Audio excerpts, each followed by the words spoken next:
धरती पुत्र इन दिनों 3 नए कृषि कानूनों को लेकर सड़कों पर उतरे हुए हैं।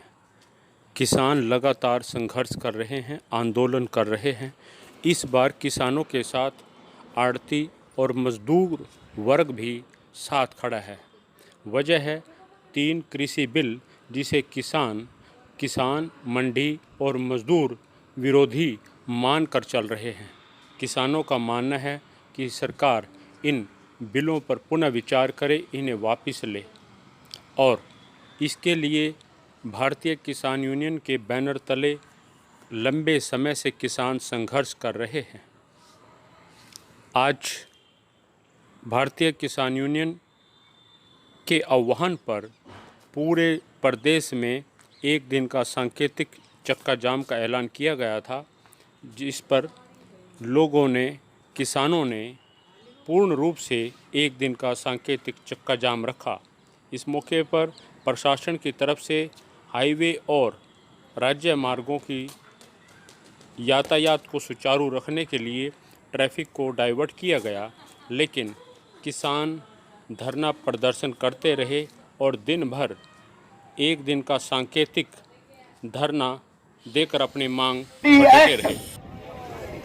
प्राइवेट मंडी एक्ट यानी कि सरकारी मंडी में माल ना बिके और बाहर भी बिके। बार बार आपने सुना होगा, दुष्यंत चौटाला भी कह रहा है कि हमने 400 सेंटर बना दिए, हमने 300 सेंटर बना दिए, हमने 200 सेंटर बना दिए, पर उसके पीछे असलियत क्या है?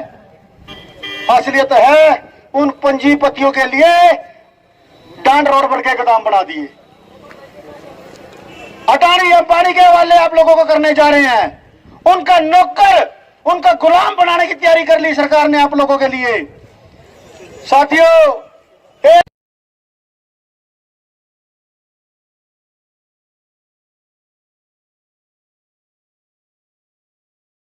जो पदाधिकारी हैं वो जाके लोगों का पता लेते हैं, जिनको लाठियाँ पड़ी हैं ध्यान देते हैं। ये लाठियाँ हमारे शरीर पे पड़ी है, देवीलाल परिवार पे पड़ी हैं। अरे जितना धोखा इन्होंने जनता से किया, लोगों ने वोटें डाली थी बीजेपी के एंटी और इन्होंने सारे बीजेपी की झोली में डाल दी, बोले जाके धोखा किया किसानों से, और अब भी उससे बाहर नहीं आ रहे हैं। भाई जब देश का किसान, मजदूर, आड़ती, व्यापारी सब एक तरफ होकर मांग कर रहे हैं, तो फिर दुष्यंत को किसानों का मसीहा बना था, देवीलाल का पोता बना हुआ, विश्वास किया था और इसने लोगों के साथ विश्वासघात किया।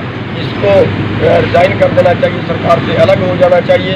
जैसे हरसिमरत कौर ने इस्तीफा दिया है, इसको सरकार से अलग हो जाना चाहिए और हरियाणा की सरकार जो है वो तोड़ देनी चाहिए। तो सर अगर गुरनाम सिंह चुनौनी जो है वो कांग्रेस के कहे पे कर रहा है, तो फिर जो लोग पिटे हैं उनमें जेजेपी के कार्यकर्ता भी हैं, जिनकी हड्डियाँ टूटी हैं उनमें जेजेपी के कार्यकर्ता भी हैं, उनमें कई हो सकता है बीजेपी के कार्यकर्ता भी हों। क्या वो भी कांग्रेस के कहने से आगे? पंजाब में, राजस्थान में, उत्तर प्रदेश में आंदोलन हो रहा है, क्या वो भी कांग्रेस के कहने से हो रहा है? इनके पास खिसियाई बिल्ली खंभा नोचे, इन्होंने सारे प्रयास कर लिए, सारा प्रशासनिक अमला जो है वो ये कहने पे लगा दिया अध्यादेश ठीक है, अध्यादेश ठीक है, किसानों के पक्ष में है, लेकिन काठ की हांडी बार बार नहीं चढ़ती। अकाली दल की स्वागत करते हैं, उन्होंने इस्तीफा दिया है। और हरियाणा का जो MLA है रामकरण काला, उसने कहा है मैं किसानों के साथ आंदोलन में रहूँगा, उसका भी हम धन्यवाद करते हैं, हरसिमरत कौर का भी धन्यवाद करते हैं।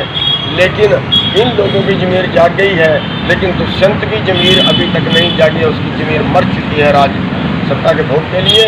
उसको भी इस्तीफा दे देना चाहिए, अच्छा रहेगा, वरना लोग उसको गाँव में नहीं घुसने देंगे। तो सर अगर आज भी रोड नहीं मानता, अब ये सांकेतिक जाम है और उसके बाद हमें ऐसा कदम ना उठाना पड़े जो हमारे लिए भी ठीक ना हो, देश के और सरकार के लिए भी ठीक ना हो।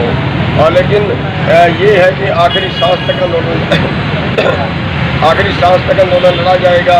इन किसानों को, इन मजदूरों को, पूरे देश की जनता वर्सेस कारपोरेट का ये आंदोलन हो गया है।